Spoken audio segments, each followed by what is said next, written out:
Hello and welcome to the Paul Green Comedy PaulCast for October 28th, 2024. This is episode 306. Stand-up comedian, actor, improviser, and dreamer. Paul Green coming to you. The Bald Prince, everybody.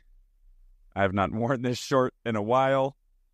If you are watching this on YouTube, this shirt was actually made for me by a fan of mine, good old Diane Allred, I hope. You're doing well out there. Anyway, I am on a high, everybody. I am feeling good. I am feeling ambitious. I am feeling the buzz, the tingles of good things coming to pass, and it came to pass. And I don't know why I'm feeling that. I just am. It's just, it's in the ether. I can feel it, have it in the air tonight. Hold on. Sugar, go. All right, Phil Collins. So, I think maybe it has something to do with the fact that I have been reading nonstop the last couple of months, books all about mindset and magic. Or about having a good mindset creates magical things. And, you get enough of that positive, philosophies just pummeling your brain eventually, I think it starts to take its toll, and at least it has on me. And I'm just starting to feel very excited, very ambitious, very open. I just have this openness to what's going to happen, what's going to manifest, what cool miracles and experiences are going to come my way. I have no idea what, when, where, or who, but I just know it's something. So what do I know? Very little, but I do know this week is going to be a pretty light week in terms of actual performances. I only have one performance on the calendar. It's going to be on Halloween, where I will be reprising my role as insult comic Lord Voldemort.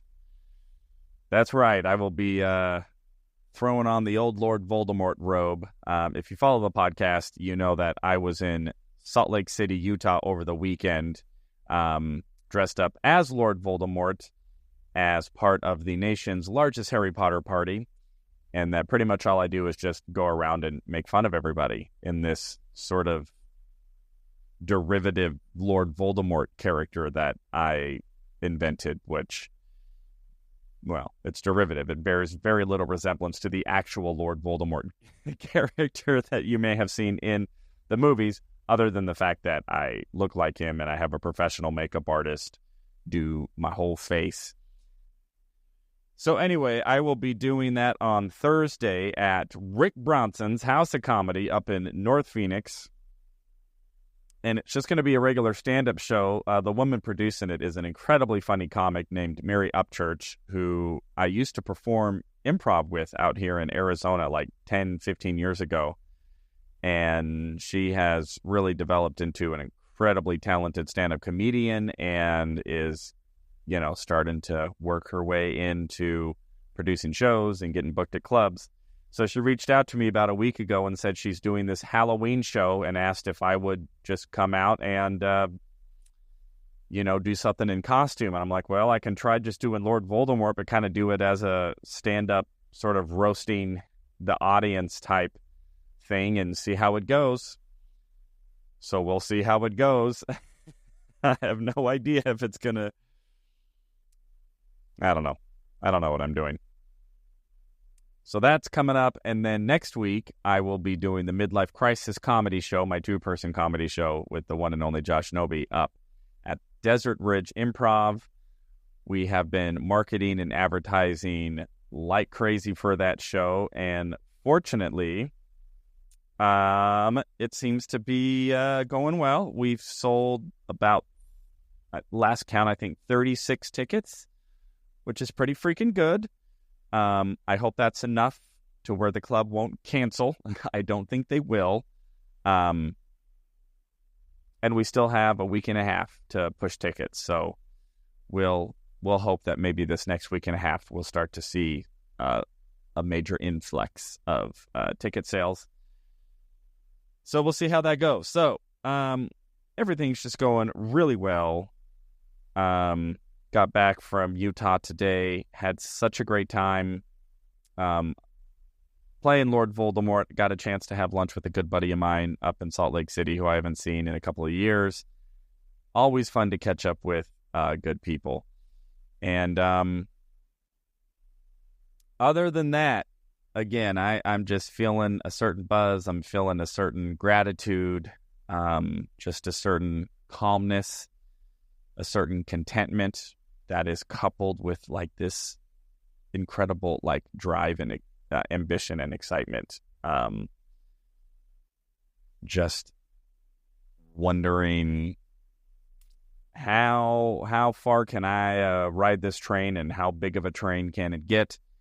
And the motivation behind that is kind of interesting, because I don't feel this like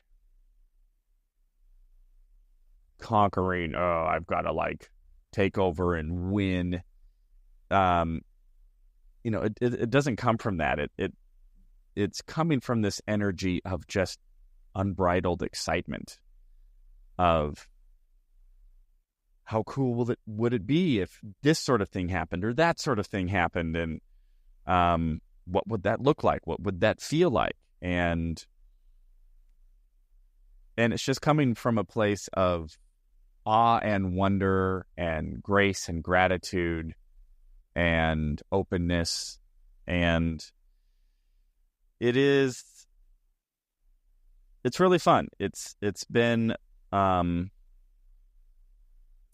it's just a fun journey to be on. Sure, it has all of its ups and downs and all the challenges and all of the self-doubt and all of the what am I doing and the I'm not good enough and it's never going to happen for me and nobody loves me and blah, blah, blah, blah, blah. And believe me, I have wallowed in plenty of self-pity in my lifetime.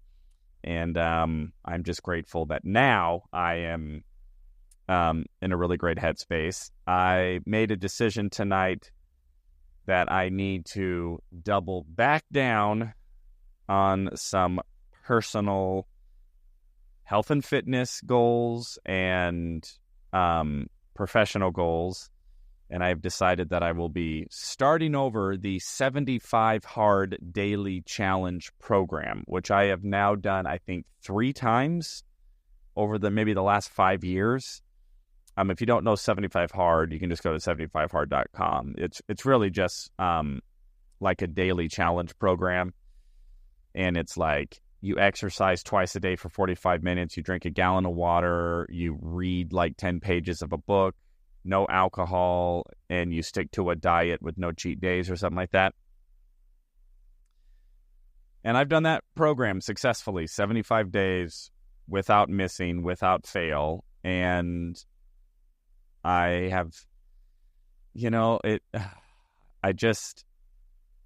just not good at moderation, and I have a huge, gigantic soda addiction. It's my biggest vice. And I just can't ever really seem to have an effective negotiation with that addiction. And I pretty much either just need to go all out or all in. And right now I'm all in, and I'm just back to drinking soda all the time, all day, every day. And I was going, okay, let's knock off the sauce again.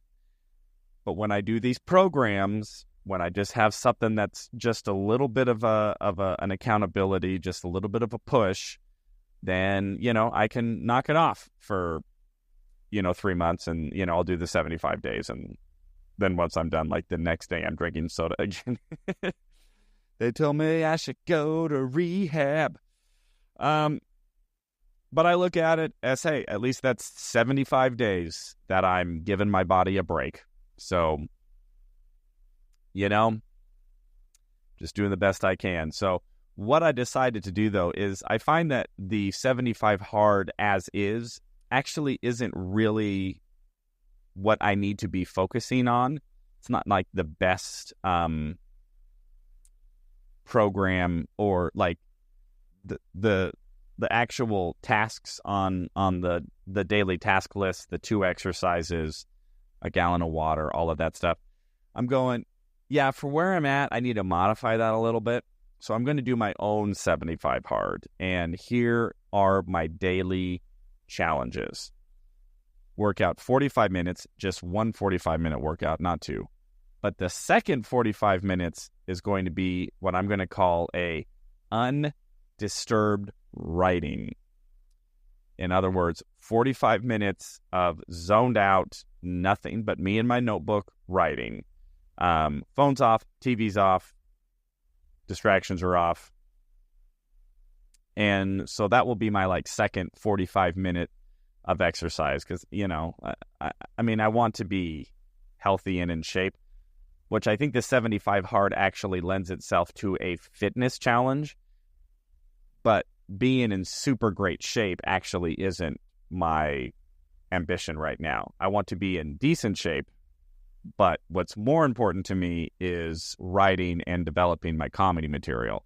So to me, it's not as important to have 2 45-minute exercise sessions a day. It's more important to have one, but then commit myself to writing for 45 minutes. And then instead of a gallon of water, I'm doing a half gallon of water, because I'll tell you, when I've done this in the past, trying to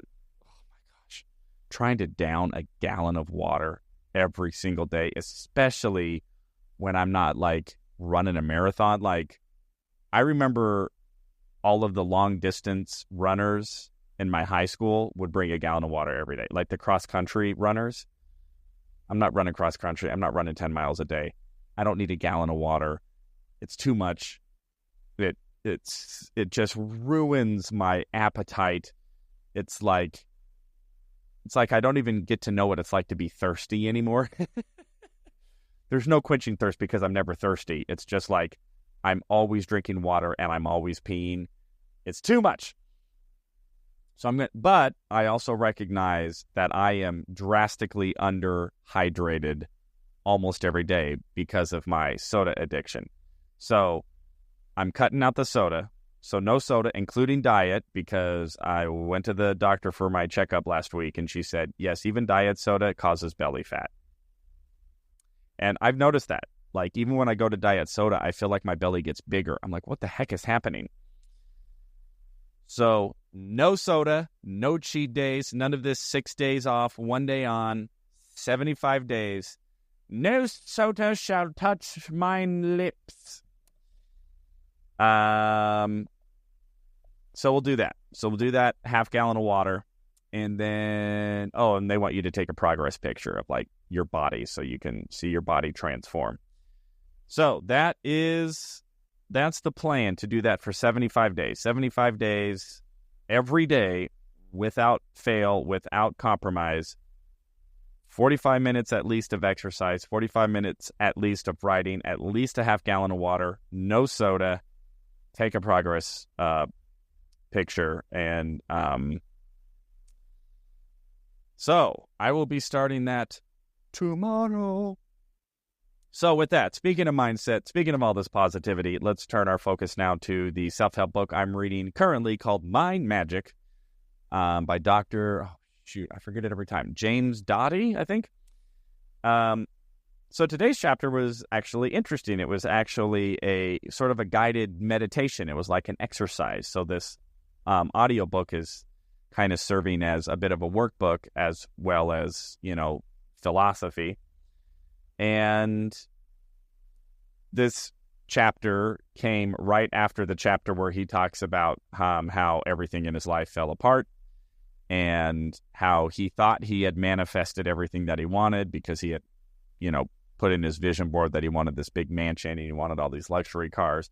But he gets all that.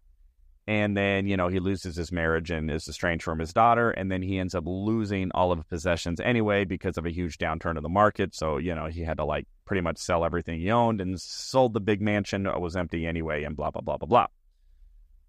So then he starts talking about how we actually are always manifesting, and our life as currently constituted is in large part what we have chosen to manifest. Now, again, we can get into philosophy as how much of our life experience is our choice and how much of it is not our choice. How much are we victims, or how much does luck get involved?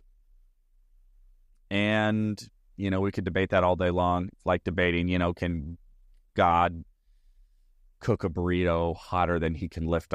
It's kind of those paradoxical, there really is no answer to it. So to me, it's just an opportunity to make a conscious choice. Am I going to take responsibility for everything that is currently in my life right now? Or am I going to claim victimhood for everything that is in my life right now? Like, well, I had nothing to do with it. I'm only where I'm at because, of my upbringing, or because, of my teachers in school, or because of a failed political system, or, blah, blah, blah, blah, blah, right? And to me, it's just a choice. What I have found the most empowering is going, no matter what is out of my control, there is a significant portion of my life that is within my control. What I think, what I feel, what I do on a daily basis. And if what I think and what I feel and what I do are all in alignment, then, especially with all the resources that I have, if something in my life isn't going the way that I want it, it's on me. It's almost always on me. And that may seem on the onset perhaps kind of discouraging or victim blamey almost. But to me, it's not. To me, it's the most empowering and exciting news there is, because if my thoughts, feelings, and actions have manifested everything that is in my life right now, then that means it's my thoughts, feelings, and actions that can manifest something different, if there is indeed something that I'm not exactly happy with, or if there's something that I want to experience that I haven't experienced yet. So anyway, this next chapter in the book is actually a meditation where he takes you through, again, a guided meditation, and pretty much has you really analyze every element of your life as it exists in this moment. Just what have you created thus far? What are your relationships? What are your job situations? What are your hobbies? Where are you spending most of your time? Who are you spending most of your time with? What are you spending most of your time doing? What are you experiencing on a regular basis, right? And then, he invites you to journal all that out. And so that was interesting to do that. I'm going, well, it seems like that would be self-evident. And sure it is, because it's just your life. But to actually take a step back, and then he says to have a journal to map all this out. So it was really interesting for me just to start writing out oh yeah, this is where I live. This is who I hang out with. This is the status of my relationships, family, romantic, friendship, professional. This is the status of my finances, my businesses, my debts, my ambitions, my comedy, my career, my hobbies, my job, my clients, blah, blah, blah, blah, blah. And then it became very easy to go, which of these elements of my life that I'm currently experiencing would I like to maybe experience something different, or expand upon, or maybe change altogether? And then that just created a clear roadmap of where I'm at right now and where I would like to be. And that was really fun. I think that's maybe why I'm a little, jazzed up right now, is because it was oh, I get to create whatever I want. I'm just going to write it down in this notebook. And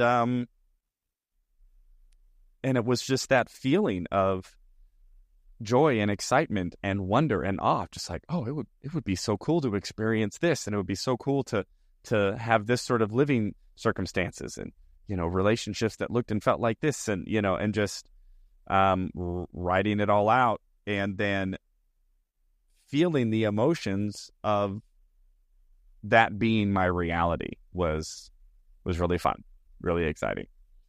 So for anybody out there, you have your own dream, I invite you to oh my gosh, that sounded so much like my Mormon missionary days where everything's an invitation. We would like to invite you.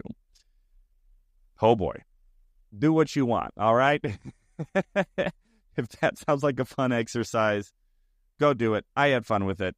And, now I just get to move forward and start focusing on my thoughts, feelings, and actions, and how I can bring my thoughts, feelings, and actions in alignment with manifesting and creating the elements of my life that I want to experience, or that I'm choosing to experience that I have not yet experienced, based off of what I wrote sort of on the first page, which was me just analyzing everything about where my life is at and where it is. So very cool exercise, and put me in a very optimistic, ambitious, awe and wonder state of mind. And I'm very much excited and looking forward to what the universe has in store. But with that, I am going to try to get some sleep, because tomorrow I start 75 hard, modified for Paul Green's needs and ambitions. All right, everybody. I hope you're all doing fantastic. Your dreams are coming true. You're finding joy, excitement, and ambition, and all of the good things on the journey. And if you are in a state of not so great, you have my heart, you have my love, and I hope you will find your way through it and navigate through the hard times, because they are definitely there, but there are great and incredible things on the other side of that. All right, everybody, I love you all so much. This is the Paul Green Comedy Podcast for October 28th, 2024, episode 306. I love you all so much. I will talk to you tomorrow.